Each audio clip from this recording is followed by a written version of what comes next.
بسم اللہ الرحمن الرحیم۔ محترم ناظرین، السلام علیکم۔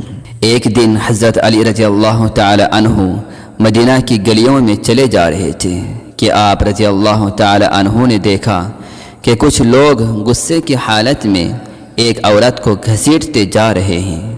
وہ عورت خوف کے مارے کانپ رہی ہے۔ حضرت علی رضی اللہ تعالی عنہ نے پکار کر کہا، تم اس عورت کو کیوں گھسیٹ رہے ہو؟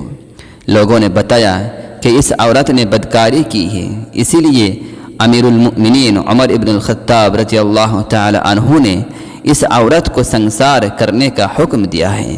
حضرت علی رضی اللہ تعالی عنہ نے اس عورت کو ان کے ہاتھوں سے چھینا اور ان لوگوں کو خوب سرزنش فرمائی۔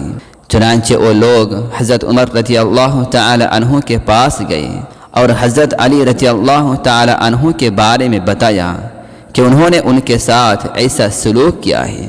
حضرت عمر ابن الخطاب رضی اللہ تعالی عنہ فرمانے لگے، حضرت علی رضی اللہ تعالی عنہ نے ضرور کسی بات کے معلوم ہونے پر ایسا کیا ہوگا، جاؤ ان کو میرے پاس بھیجو۔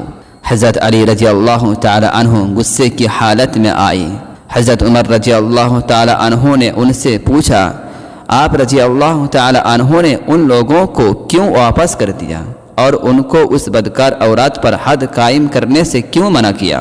حضرت علی رضی اللہ تعالی عنہ نے کہا کہ اے امیر المؤمنین، کیا آپ رضی اللہ تعالی عنہ نے رسول کریم صلی اللہ علیہ وسلم کا یہ ارشاد نہیں سنا کہ آپ صلی اللہ علیہ وسلم نے فرمایا، تین طرح کے لوگوں سے قلم اٹھا لیا گیا ہے، یعنی وہ بے قصور ہیں۔ ایک سونے والا آدمی یہاں تک کہ وہ بیدار ہو جائے، دوسرا نابالغ جب تک کہ وہ بالغ نہ ہو جائے، اور تیسرا گناہ میں مبتلا آدمی جب تک کہ اس کا ہوش نہ آ جائے۔ حضرت عمر رضی اللہ تعالی عنہ نے فرمایا کہ ہاں، میں نے یہ ارشاد سرکار عالم صلی اللہ علیہ وسلم سے سنا ہے۔